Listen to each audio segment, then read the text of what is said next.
Good morning friends. ரொம்ப பேர் என்கிட்ட இந்த கேள்வியை கேட்டுக்கிட்டே இருக்காங்க. சார் இது என்ன sir zero to hero strategy அப்படின்னு ஒன்று எப்போ பாரு எக்ஸ்பைரி டேயில் சொல்கிறாங்களே, இந்த ஜீரோ டு ஹீரோ ஸ்ட்ராட்டஜி உண்மையிலே பணம் தருமா அல்லது அக்கௌண்ட்டை ஜீரோ பண்ணுமா அப்படின்ற மாதிரி கேட்குறாங்க. நான் அதையே ஒரு தலைப்பாக வச்சிடுறேன். இந்த எக்ஸ்பைரி டேயில் ஜீரோ டு ஹீரோ ஸ்ட்ராட்டஜி உண்மையில் இது பணம் தருமா இல்லை நம்மளோட அக்கௌண்ட்டை ஜீரோ பண்ணுமா? அதாவது எக்ஸ்பைரி டே வந்தாலே யூடியூப், டெலகிராம், வாட்ஸ்அப் எல்லா இடத்துலையும் ஒரு வார்த்தையை நம்ம அடிக்கடி பார்ப்போம். என்னென்னா ஜீரோ டு ஹீரோ ட்ரேட் அப்படின்வாங்க. அதாவது ரூ. 1000 இருந்தால் அது 50,000 ஆகிடும், ரூ. 2 இருந்தால் அது ரூ. 150 போயிடும். இப்படின்ற மாதிரி பேச்சு வழக்கு சமீப காலமாக தான் இந்த ஜீரோ டு ஹீரோ அப்படின்ற ஒரு கான்செப்ட் நான் பார்க்குறேன். நான் 2014 இருக்கும்போது இந்த மாதிரி நான் கேள்விப்பட்டதே இல்லை. ஸ்டார்டிங் நான் வரும்போதெல்லாம் இருந்ததா இல்லையான்னு எனக்கு கன்ஃபார்மாக தெரியல. ஆனால் எனக்கு தெரிஞ்சு இல்லை. 2014லாம் ஜீரோ டு ஹீரோன்னு ஒரு ஸ்ட்ராட்டஜி, அந்த மாதிரி ஒரு கான்செப்டே எனக்கு தெரிஞ்சு ஞாபகம் வரவே இல்லை. ஓகேங்களா? ஆனால் இந்த மாதிரி இப்போது ஜீரோ டு ஹீரோ அப்படின்ற தம்ப்நெயில், ஸ்க்ரீன்ஷாட்டு எல்லாருமே வைக்க ஆரம்பிக்கிறாங்க. ஏன்னா இந்த மாதிரி தம்ப்நெயில், ஸ்க்ரீன்ஷாட்டை யாரை ஈஸியாக கவரும்னா ஆப்ஷன் பையரை தான் ஈஸியாக கவரும். ஏன்னா புதுசாக வர பிகினர்ஸ் வந்து ரூ. 1000 வந்து 5000 மாறுமா? பரவாயில்லையே. வெறும் ரூ. 3 வாங்குறது ரூ. 200 போகுமா? பரவாயில்லையே. அப்போ அந்த இடத்துல நம்ம லாட்ஸை இன்க்ரீஸ் பண்ணால் ஒரு லாட்டுக்கு ரூ. 200 வந்ததுன்னா ஒரு 5 லாட் வாங்கினா அதுவே ரூ. 1000 வந்துடுமே. ஆஹா, அருமையான ஸ்ட்ராட்டஜி இந்த ஜீரோ டு ஹீரோ அப்படின்ற மாதிரி அவங்களுக்கு நினப்பு வந்துடும். ஆனால் உண்மையிலே இந்த ஜீரோ டு ஹீரோ ஸ்ட்ராட்டஜினா என்ன, இதில் இருக்கக்கூடிய பாசிட்டிவ் என்ன, நெகட்டிவ் என்ன அப்படின்ற மாதிரி நம்ம இதில் பார்க்கலாம். அது இல்லாமல் இந்த ஜீரோ டு ஹீரோ ஸ்ட்ராட்டஜியை ஆப்ஷன் செல்லரும் ட்ரேட் பண்ணலாமா அப்படின்ற மாதிரி ஒரு செல்லரும் கேட்டிருந்தார். அப்போ ஆப்ஷன் செல்லரும் இந்த ஜீரோ டு ஹீரோ பண்ண முடியுமா, அப்படி பண்ணால் என்ன மாதிரி பண்ணலாம் அப்படின்றது இந்த ஆடியோவில் நம்ம பார்க்கலாம். முதல்ல ஜீரோ டு ஹீரோ அப்படின்னா என்ன நம்ம தெரிஞ்சுக்கணும். ஏன்னா கேட்டுறக்கு எல்லாருமே பிகினர்ஸ் தான். எக்ஸ்பைரி டேயில் அவுட் ஆஃப் த மணி ஆப்ஷனை மிக குறைந்த ப்ரீமியத்தில் வாங்கி அதை அதிக விலையில் விற்கிறது தான் இந்த ஜீரோ டு ஹீரோ. உதாரணத்துக்கு நிஃப்டி 50 ஒரு 25,000 ட்ரேட் ஆகுது அப்படின்னு வச்சுக்கிங்க. 25,050 கால் ஆப்ஷன் அந்த நேரத்தில் எக்ஸ்பைரி டேயில் ரூ. 3 ட்ரேட் ஆகுது. நீங்கள் என்ன நினைக்கிறீங்க? ஒரு பெரிய பிரேக் அவுட் வரும், அப்போ இந்த ப்ரீமியம் ரூ. 3 இருந்து ரூ. 150, ரூ. 50, அட்லீஸ்ட் ரூ. 50 போகும் அப்படின்ற மாதிரி ஃபீல் பண்ணுறீங்க. அதாவது முழு ப்ரீமியமும் ஜீரோவும் ஆகலாம், அதே நேரத்தில் அது 10x 20x மாறலாம் அப்படின்ற மாதிரி நீங்கள் திங்க் பண்ணுறீங்க. வாய்ப்புகள் இருக்குது அப்படின்ற மாதிரி நீங்கள் ஒரு மைண்ட் செட்டை க்ரியேட் பண்ணுறீங்க. ஆனால் அங்கே அது வந்து ஜீரோலேருந்து ஹீரோ ஆச்சுன்னா, அதாவது ஒரு சின்ன பணத்துலேருந்து பெரிய பணமாக ஆச்சுன்னா அது ஜீரோ டு ஹீரோ அப்படின்னு தான் சொல்கிறாங்க. அதுதான் நடைமுறை வழக்கத்துலேயும் அப்படி தான் இருக்குது. இதுவே அந்த சின்ன அமௌண்ட்டு ரூ. 3 ப்ரீமியம் வாங்குறீங்க, அது ஜீரோ போச்சுன்னா அது ஜீரோ தான், அக்கௌண்ட்டு ஜீரோ ஆகிடும். ஓகேங்களா? இதுதான் அதோட டெஃபினேஷன்ஸ். இதை ஏன் ட்ரேடர் அதிகப்படியாக இதை விரும்புகிறாங்க? ஃபஸ்ட்டு பாயிண்ட்டு, அதில் இருக்கக்கூடிய அந்த குறைந்த முதலீடு அப்படின்றது தான் அங்கே மெயின். ஒரு ரூ. 1000 வந்து ரூ. 5,000 ஆகுது அப்படின்னாவே ட்ரேடர்ஸ் என்ன நினைக்கிறாங்க, அதுவும் பிகினர்ஸ் என்ன நினைக்கிறாங்க, ஆஹா ஃபஸ்ட் கிளாஸ் ஸ்ட்ராட்டஜி, இதை நம்ம ட்ரை பண்ணணும், கண்டிப்பாக எடுக்கணும், இதுக்கு பெரிய கேபிட்டலே தேவையே இல்லை, ரூ. 1000 தானே, ரூ. 1000 ஒரு நாளைக்கு போனால் பரவாயில்ல அப்படின்ற மாதிரி மைண்ட் செட்டுக்கு வராங்க. அந்த மாதிரி மைண்ட் செட்டுக்கு வரவங்க லாட்ரி பேஸஸில் திங்க் பண்ணுறவங்க அந்த ரூ. 1000 ஒவ்வொரு வாட்டியும் இந்த ஜீரோ டு ஹீரோ ட்ரேடில் லாஸ் பண்ணிக்கிட்டு தான் இருக்காங்க. இதில் ஒரு பெரிய ரிட்டர்ன் வரும் அப்படின்ற மாதிரி அவங்க திங்க் பண்ணுறாங்க. உதாரணம் ரூ. 2 ப்ரீமியம்ங்க, அது ரூ. 20 போச்சுன்னா அந்த இடத்துல 10 மடங்கு ப்ராஃபிட்டு, ரூ. 50 போச்சுன்னா 25 மடங்கு ப்ராஃபிட்டு. அப்போது அந்த ஜீரோ டு ஹீரோ அப்படின்றது ஸ்ட்ராட்டஜி கிடையாது, அது கிரீடி. ஓகேங்களா? கிரீடியை நோக்கி தானே போகுது. நீங்கள் அதை திங்க் பண்ணி உள்ளார்த்தமாக திங்க் பண்ணி பாருங்கள். ஒரு ரூ. 2 பொருள் ரூ. 20 போகுதுன்னா அந்த இடத்துல 10 மடங்கு லாபம். ஒரு ரூ. 2 பொருள் ரூ. 50 போகுதுன்னா அந்த இடத்துல 25 மடங்கு லாபம். இது ரியல் பிஸ்னஸா அப்படின்னு கேட்டால் இல்லை, இதுக்கு பேர் தான் கிரீடி அப்படின்னு சொல்கிறாங்க. அப்போ சைக்காலஜிக்கலாக அட்ராக்ஷன் இங்கே ஆகுது. அதாவது ஒரு ட்ரேடர் 5 நாள் லாஸ் பண்ணுறாங்க, 4 நாள் லாஸ் கண்டினியூஸாக 4 நாளும் லாஸ் ஆகுது. ஒரு நாளில் இந்த ஜீரோ டு ஹீரோ ட்ரேடை எடுக்கிறாங்க. அவங்க என்ன நினைக்கிறாங்கன்னா, ரூ. 1000 போனாலும் பரவாயில்ல, 4 நாளில் நான் 4000 லாஸ் பண்ணியிருக்கேன், இந்த ஒரு வேளை இந்த ஜீரோ டு ஹீரோ வந்து இந்த 1000 ரூபாய் வந்து 5000 போச்சுன்னா எனக்கு 4 நாளோட லாஸு ரெக்கவரி பண்ணிவிடுவனே அப்படின்ற மாதிரி திங்க் பண்ணுறாங்க.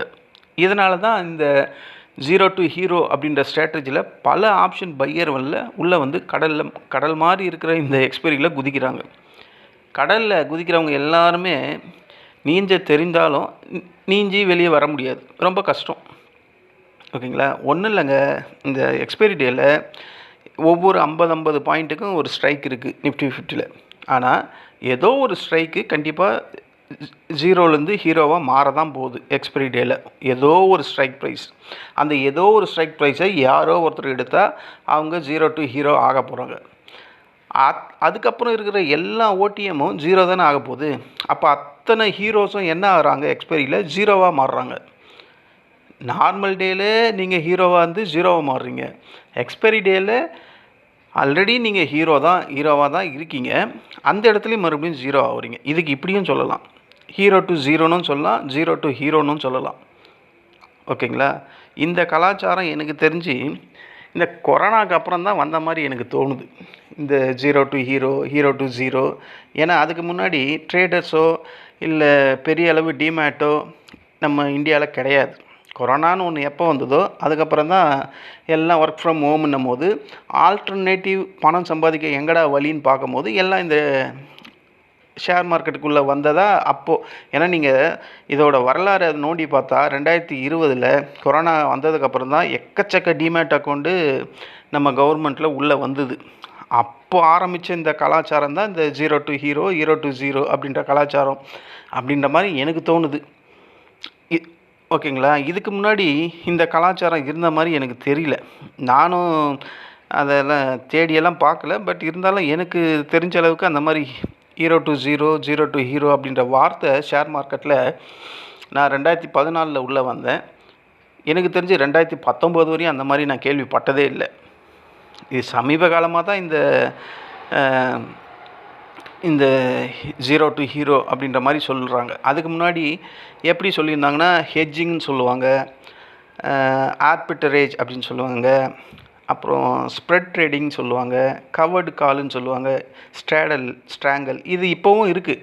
பட் இந்த மாதிரி தான் நான் சொல்லி கேள்விப்பட்டிருக்கேன். ப்ரொஃபஷ்னல் ஆப்ஷன் ஸ்ட்ராட்டஜி அப்படின்றத தான் அதிகமாக பேசுவாங்க. அப்போல்லாம் அப்படி தான் பேசியிருந்தாங்க. ஆனால் இந்த ஹீரோ டு ஜீரோ அப்படின்றது எனக்கு தெரிஞ்சு கொரோனாக்கு அப்புறம் தான் வந்த மாதிரி எனக்கு தோணுது. ஏன்னா எனக்கு தெரிஞ்சு அதுதான் ஸ்ட்ராங்காக தோணுது. அது நம்ம தேடி பார்த்தா தெரிஞ்சிடும். ஏன்னா ₹1 ஆப்ஷன் வந்து ₹50 போகிறது, ₹2 ஆப்ஷன் ₹100 போகிறது. இதெல்லாம் அந்த ஜேம்ஸ் ஸ்ட்ரீட் அப்படின்னு ஒன்று இருந்தது இல்லை, ஆப்ஷன் செல்லர்ஸ் யூஎஸில், அவங்க பண்ண வேலை தான் இந்த ஜீரோ டு ஹீரோ, இந்த மாதிரி எக்ஸ்பெரி, இந்த மாதிரி ஸ்ட்ராட்டஜி அப்படின்ற மாதிரி எனக்கு தோணுது. ஆனால் எந்த அளவுக்கு இது உண்மைன்னு எனக்கு தெரியல. ஓகேங்களா? ஆனால் நான் வந்தபோதெல்லாம் இந்த ஜீரோ டு ஹீரோன்னு ஒரு ஸ்ட்ராட்டஜி கிடையவே கிடையாது. அதை வேணும்னா என்னால் ஸ்ட்ராங்காக சொல்ல முடியும். அமெரிக்கா மார்க்கெட்டில் கூட இந்த ஜீரோ டே டு எக்ஸ்பைரி அப்படின்னு தான் சொல்லுவாங்க. 0 days to expiry, அதாவது ODTE அப்படின்னு சொல்லுவாங்க அதுக்கு பேர். அது எப்படி ப்ரொனவுன்ஸ் பண்ணுறதுன்னு தெரில. பட் அதோட ரியல் நேம் வந்து 0 days to expiry அப்படின்னு தான் அமெரிக்கா மார்க்கெட்டில் கூட சொல்லுவாங்க. ஓகேங்களா? இதுதான் எனக்கு தெரிஞ்சு நல்ல ஞாபகத்தில் இருக்குது. ஆனால் ஹீரோ டு ஜீரோன்றது ஒரு 2020க்கு மேலே தான் சொல்லியிருப்பாங்கன்ற மாதிரி தான் எனக்கு தோணுது. அப்போ இதில் இருக்கக்கூடிய ரியாலிட்டி என்ன அப்படின்ற மாதிரி நம்ம பார்க்கணும். இப்போ நம்ம இதெல்லாம் அதை பற்றி பேசிக்கிட்டே இருக்கோம். அப்போ இதில் ரியாலிட்டி என்ன? இது உண்மையிலே அந்த மாதிரி தான் ட்ரேட் ஆகுதா? எல்லாருமே ப்ராஃபிட் தான் பண்ணுறாங்களான்னு கேட்டால், எக்ஸ்பைரி டேயில் மார்க்கெட் சைடு வேலை இருந்ததுன்னு வச்சிங்களேன், ஆப்ஷன் ப்ரீமியம் வேகமாக கரையும். இதை தான் டைம் டிகே அப்படின்னு சொல்கிறாங்க. கடைசி 1 மணி நேரத்தில் உங்கள் ப்ரீமியம் கடைசி நிமிடத்தில் கூட இன்க்ரீஸ் ஆகலாம், பெரிய லெவலில் டிக்ரீஸும் ஆகலாம். ஒன்றும் இல்லை, டிக்ரீஸ் ஆகுதுன்னே வச்சிங்க, ஒரு ₹5 ப்ரீமியம் ₹3 வரலாம், ₹2 வரலாம், ₹1 வரலாம், ஏன் கடைசியாக 0.50 பைசாலையும் முடியலாம். இப்படியும் போயிடும். சில பேருக்கு ரியலாகவே ₹5லேருந்து ₹50 போகும், ₹100 போகும். இதுதான் அந்த ரியாலிட்டி. ஜீரோ ஆகிடுச்சுன்னா அது ஜீரோ தான், ஜீரோ ஆகாது, 0.50 பைசான்னு முடியும்.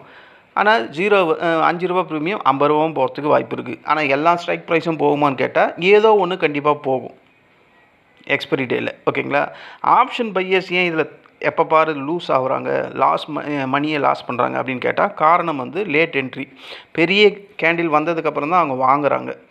மூவ் முடிஞ்சதுக்கப்புறம் தான் அந்த கேண்டிலில் என்ட்ரியே எடுக்கிறாங்க. அதனால் ப்ரீமியம் ஏற்கனவே என்ன ஆகிடும், எக்ஸ்பென்சிவாக மேலே போய் ஹை லெவலில் அந்த எக்ஸ்பென்சிவ் ப்ரீமியமாக மாறி இருக்கும்.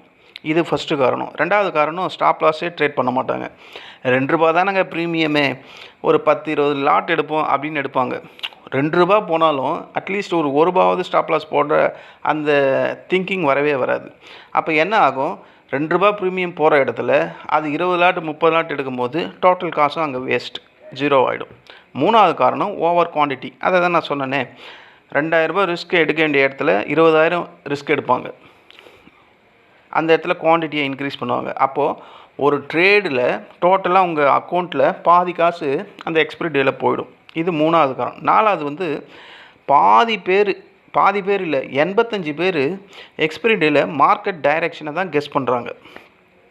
மார்க்கெட் டைரெக்ஷன் என்ன இருக்குது, மார்க்கெட் கீழே தான் இருக்குது, மார்க்கெட் இன்னும் கீழே தான் போகும் அப்படின்ற மாதிரி கெஸ் பண்ணுறாங்க.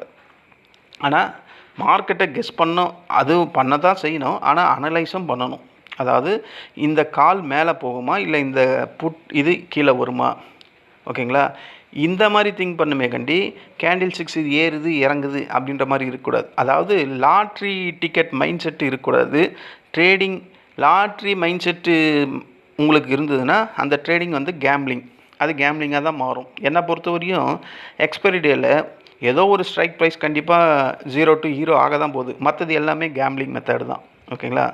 இந்த ஒரு கொஸ்டின் நான் சொல்லியிருந்தேன். ஆப்ஷன் செல்லர்ஸ் கூட இந்த 0 to ஹீரோ பண்ணலாமா அப்படின்னு கேட்டால், ரொம்ப பேர் பெரும்பாலான ஜனங்க என்ன நினைக்கிறாங்கன்னா, 0 to ஹீரோனாவே ஆப்ஷன்ஸ் பையர்ஸ் மட்டும் தான் பண்ணுவாங்க அப்படின்ற மாதிரி நினைக்கிறாங்க. அது தப்பு. ஆப்ஷன் செல்லர்ஸ்க்கும் இதில் வாய்ப்புகள் இருக்குது. உதாரணத்துக்கு 25,000 நிஃப்டி 50 ட்ரேட் ஆகுது. 25,300 கால் ப்ரீமியம் வந்து ₹3 இருக்குது. 24,700 புட் ப்ரீமியம் ₹2 இருக்குது. மார்க்கெட் அந்த ரேஞ்சுக்கு மேலே பிரேக் செய்யாது அப்படின்ற நம்பிக்கை இருக்கிறவங்க அந்த ஃபேர் ஓடிஎம்ஐ ஆப்ஷனை செல் பண்ணுறாங்க. நேரம் செல்ல என்ன ஆகும், அந்த ப்ரீமியம் 0 தான் ஆகும். அப்போது செல்லர்ஸ் அந்த இடத்துல ப்ராஃபிட் பண்ணுறாங்க. ஆனால் செல்லர்ஸ்க்கு இருக்கக்கூடிய ஆபத்து என்னன்னு கேட்டால், இதுதான் ரொம்ப முக்கியம். பையர்ஸ் அதிகமாக ப்ரீமியம் மட்டுமே தோப்பாங்க எக்ஸ்பைரி டேயில். ஆனால் செல்லர்ஸ் வந்து மார்க்கெட் திடீர்னு சடனாக ஒரு 200-300 பாயிண்ட்டு மேலே போயிடுச்சுன்னா அந்த ₹2 ப்ரீமியம் வந்து 20, 40, 50, 100 அப்படின்ற லெவலில் போயிடும். அப்போது அன்லிமிட்டெட் லாஸ் அப்படின்னு சொல்லுவாங்கள்ல ஆப்ஷன் செல்லர்ஸ்க்கு, அவங்களுக்கு இங்கே தான் அதிகப்படியாக வர்றதுக்கான வாய்ப்பு அதிகம். அது எப்போது ஒரு வாட்டி தான் வரும், ஓகேங்களா? நமக்கு எப்போது ஒரு வாட்டி தான் இந்த ஓடிஎம் வந்து 0 to ஹீரோ ஆகிற மாதிரி அவங்களுக்கு எப்போது ஒரு நாள் தான் அந்த ப்ராப்ளம் வரும், ஓகேங்களா? ஆப்ஷன் பையரும் சரி, ஆப்ஷன் செல்லர்ஸும் சரி. ஆப்ஷன் செல்லர்ஸாக இருந்தால் நீங்கள் கண்டிப்பாக நேக்டு செல்லிங் அப்படின்றத அவாய்ட் பண்ணிடணும். நீங்கள் ஆப்ஷன் செல்லர்ஸ் அப்படின்னா ஹெட்ஜிங்கோடு தான் உள்ளே வரணும். ஆப்ஷன் செல்லர்ஸ்னாவே அந்த ஹெட்ஜிங் கான்செப்டை அவங்க மைண்டில் எப்போவுமே ஃபிக்ஸ் பண்ணி வச்சுருப்பாங்க. ஏன்னா அவங்க போடக்கூடிய காசு ரொம்ப ரொம்ப அதிகம். அதனால் அவங்க ஹெட்ஜிங்கிற ஒரு கான்செப்டை ஒரு ட்ரேட் எடுக்கிறாங்கன்னா அதுக்கு ஹெட்ஜிங் ஒரு கான்செப்டோடு தான் உள்ளே வருவாங்க. அதனால தான் ஆப்ஷன் செல்லர்ஸ் வந்து மார்க்கெட்டில் வின் பண்ணுறதுக்கான வாய்ப்புகள் அதிகம் அப்படின்னு சொல்கிறதுக்கான ரீசன் அதுதான். ஏன்னா மார்க்கெட் எப்போவுமே ஏறிக்கிட்டே இருக்க போகிறதில்ல, மார்க்கெட் எப்போவுமே இறங்கிக்கிட்டும் இருக்க போகிறதில்ல. 20 நாள் ட்ரேட் ஆகுதுன்னா அதில் 2-3 நாள் ஏறலாம் இறங்கலாம், மீதி 15 நாள் மார்க்கெட் சைட்வேல இருக்கும், இல்லை ஒரு ரேஞ்ச் பவுண்டில் இருக்கும். சைட்வேவும் ரேஞ்ச் பவுண்டும் தான் ஆப்ஷன் செல்லர்ஸோட பலம். அப்போ அவங்க அதில் ஈஸியாக ப்ராஃபிட் பண்ணுவாங்க. அதனால தான் ஆப்ஷன் செல்லர்ஸ் வந்து மார்க்கெட்டில் எப்போயுமே ஜெயிப்பாங்க அப்படின்றதுக்கான ரீசன் இது ஒன்று தான். ஏன்னா மார்க்கெட் அவங்களுக்கு சப்போர்ட் பண்ணும். டைம் டிக்கே அவங்களுக்கு குட் ஃப்ரெண்டு, நமக்கு தீட்டா எஃபெக்ட்டு பேட் ஃப்ரெண்டு மாதிரி அவங்களுக்கு காமா வந்து அவங்களுக்கு பேட் ஃப்ரெண்டு. ஆனால் அந்த காமா எஃபெக்ட் எப்போது ஒரு நாள் தான் வரும், ஓகேங்களா? எனி டைம் காமா எஃபெக்ட் இருந்தால் எல்லா ஆப்ஷன் செல்லர்ஸும் ஆப்ஷன் பையராக மாறிடுவாங்க, ஓகேங்களா? ஒன்றும் இல்லைங்க, இந்தாங்க உதாரணம். ₹5,000 வச்சு நீங்கள் ட்ரேட் பண்ணுறீங்க, அவங்க ₹2,50,000 வச்சு ட்ரேட் பண்ணுறாங்க. மார்க்கெட் யாருக்குங்க சப்போர்ட் பண்ணும்? ₹2,50,000 இருக்குன்னு சப்போர்ட் பண்ணுமா, ₹5,000 வச்சுருக்கணும் சப்போர்ட் பண்ணுமா? அப்போ மார்க்கெட் டைமென்ஷன் யாருக்கு? பெரும் தொகை எவன் வச்சுருக்கானோ அவனுக்கு தான் சப்போர்ட் பண்ணும். இதுதான் மார்க்கெட். இவ்வளோ தாங்க செல்லர்ஸ்க்கும் பையர்ஸ்க்கும். இதில் பையர்ஸ் வந்து ப்ராஃபிட் பண்ணுறான்னா அப்போ அவன் எவ்வளோ ஜீனியஸ், அவன் எவ்வளோ பெரிய எக்ஸ்பர்ட்டாக இருப்பான்றதை நம்ம புரிஞ்சிக்கணும். ஒரு புத்திசாலியை நீ புத்திசாலின்னு சொல்லிக்கிட்டே இருக்க வேணாம். ஆப்ஷன் செல்லர்ஸ் எல்லாம் அந்த ரேஞ்சில் இருக்கிறவங்க, கரெக்டுங்களா? ஆப்ஷன் பையர்ஸ் அப்படின்றவங்க,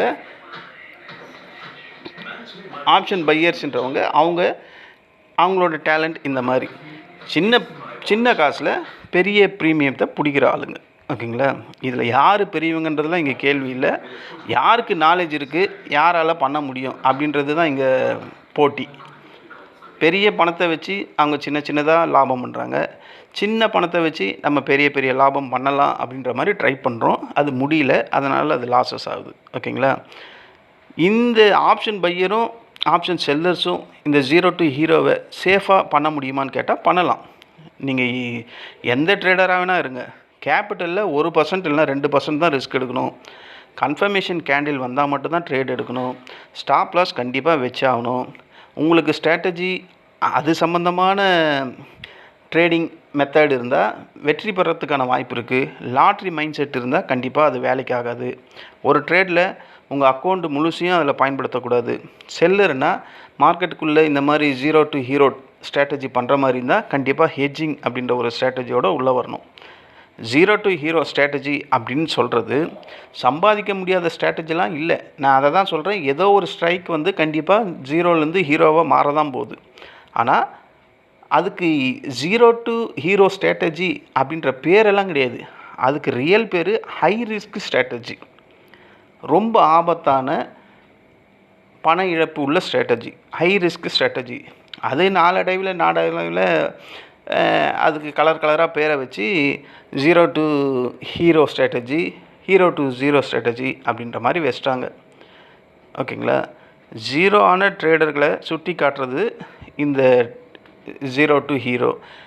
பல ஹீரோக்களை ஜீரோ ஆக்குறது இந்த எக்ஸ்பைரி டேயில் தான். பல ஜீரோவாக இருக்கிற ஹீரோவை ஓரளவுக்கு ஹீரோவாக மாற்றுறதும் இந்த எக்ஸ்பைரி டே தான், ஓகேங்களா? அப்படின்னு இதுதான் இந்த 0 to hero, hero to zero அப்படின்ற ஸ்ட்ராட்டஜிக்கான உண்மையான விளக்கம். ஆனால் 0 to ஹீரோ அப்படின்ற ஒரு ஸ்ட்ராட்டஜி கிடையாது. அது டோட்டலி ஹை ரிஸ்க் ஸ்ட்ராட்டஜி தான் ரியல் நேமு. அதுவும் அது சமீப காலமாக தான் இந்த நேம் வந்து இந்த ஷேர் மார்க்கெட் கலாச்சாரத்தில் இருக்குது. நான் 2014 வரும்போதெல்லாம் இந்த மாதிரி ஒரு பேர் நான் கேள்விப்படவே இல்லை, ஓகேங்களா? இதுதான் ஃப்ரெண்ட்ஸ் அந்த 3 பிகினர்ஸ் கேட்டதுக்கான 0 to ஜீரோ, 0 to ஹீரோ. இது ஆப்ஷன் செல்லர்ஸும் பண்ணலாமான்னு கேட்டால் பண்ணலாம்.